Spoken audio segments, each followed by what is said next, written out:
안녕하십니까. 스타일러 뉴스 인텔리전스 업데이트입니다.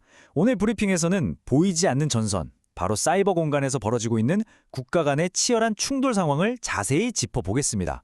2026년 4월 20일 브리핑을 시작하겠습니다.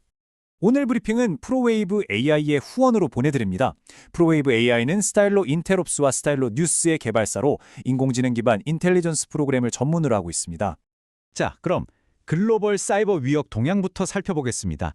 지난 2주 동안 국가가 배후에 있는 것으로 보이는 사이버 작전의 규모와 그 정교함이 눈에 띄게 증가하는 양상입니다.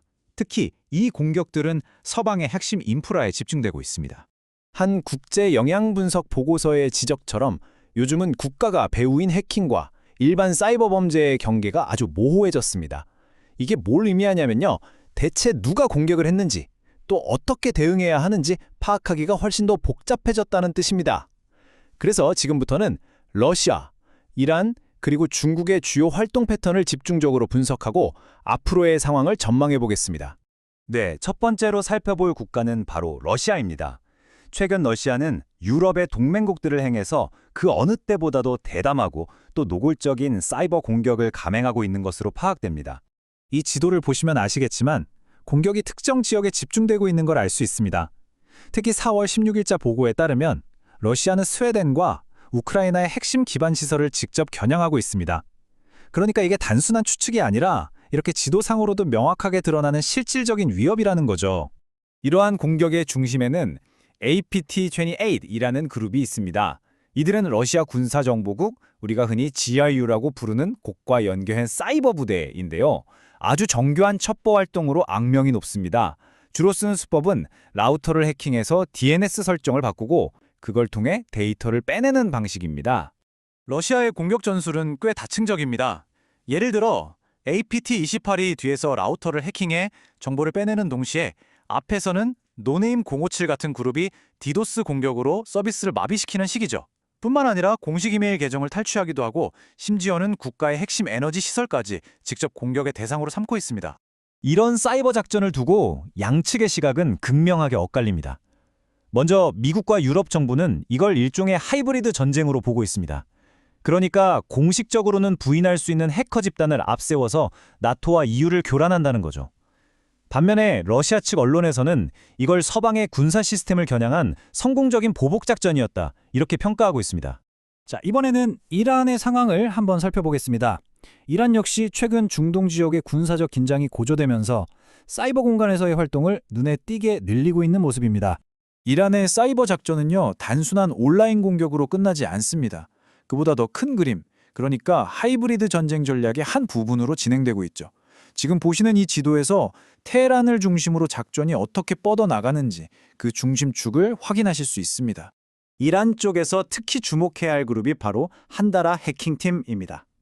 이란과 연계된 것으로 알려진 이 그룹은 과거에 이스라엘군 정보장교들의 개인정보를 포함한 아주 민감한 데이터를 대규모로 유출시켜서 파장을 일으킨 바 있습니다.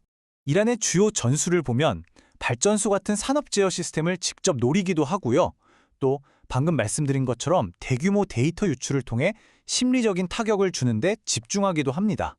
그 밖에도 군이나 방위산업체를 대상으로 첩보 활동을 벌이거나 시스템의 약점을 찾아내려고 끊임없이 광범위한 스캔을 시도하는 것도 이들의 특징입니다. 그럼 이란은 왜 이런 활동을 하는 걸까요? 이란 정권 입장에서 이 사이버 작전은 미국과 이스라엘의 군사적 행동에 맞서는 일종의 가성비 좋은 비대칭 보복 수단인 셈입니다. 물론 이에 맞서 미국 정부도 가만히 있지는 않습니다. 공격 사실을 공식 인정하고 해커에 대한 현상금을 거는 한편 자체적인 공격 사이버 작전으로 맞대응하고 있습니다. 자, 지금까지 러시아와 이란을 살펴봤는데요. 이 사이버 전쟁의 구도를 완성하는 또 다른 주요 행위자들이 있죠. 이제 시야를 좀 더 넓혀서 중국과 북한의 움직임도 함께 짚어보겠습니다. 중국과 북한, 이 두 나라는 사이버 활동의 목표가 아주 뚜렷하게 다릅니다. 보시면 중국은 주로 전략적 우위를 점하기 위한 사이버 첩보 활동에 집중합니다. 예를 들어 FBI 같은 정부 기관망을 뚫거나 슈퍼컴퓨터 같은 첨단 기술 데이터를 훔치는 식이죠. 반면에 북한은 좀 더 직접적입니다. 핵무기 개발 같은 국가 사업에 필요한 자금을 마련하기 위해 암호화폐 거래소를 해킹하는 등 금융 탈취에 집중하고 있습니다. 북한의 사이버 범죄 규모는 정말 상상을 초월하는 수준인데요. 한 예로 UNC4736이라는 해킹 그룹이 단 한 번의 작전으로 훔쳐간 금액이 무려 28억 달러, 우리 돈으로 수조 원에 달합니다.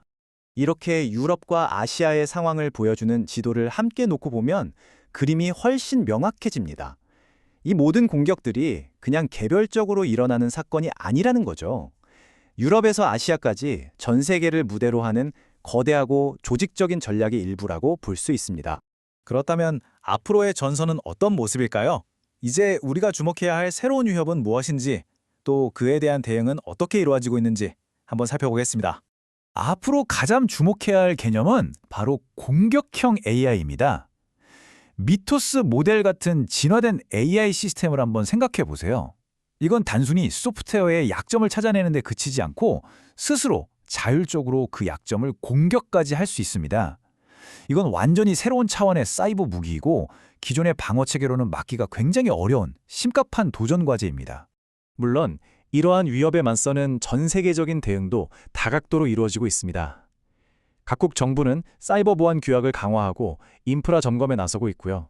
나토 같은 군사 동맹은 공동으로 사이버 방어 훈련을 실시하고 있습니다. 민간 산업계에서는 AI 기반의 새로운 탐지 도구들을 속속 내놓고 있고, 외교적으로는 새로운 국제 규범과 협력을 촉구하는 목소리가 커지고 있습니다. 결국 마지막 질문은 이것입니다.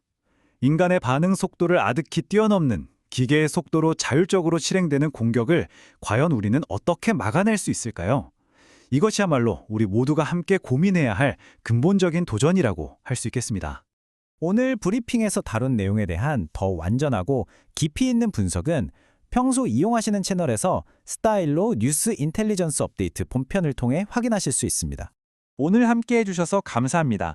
최신 정보 업데이트를 계속 받아보시려면 스타일러뉴스.com을 방문하셔서 스타일러 뉴스를 구독해 주시기 바랍니다.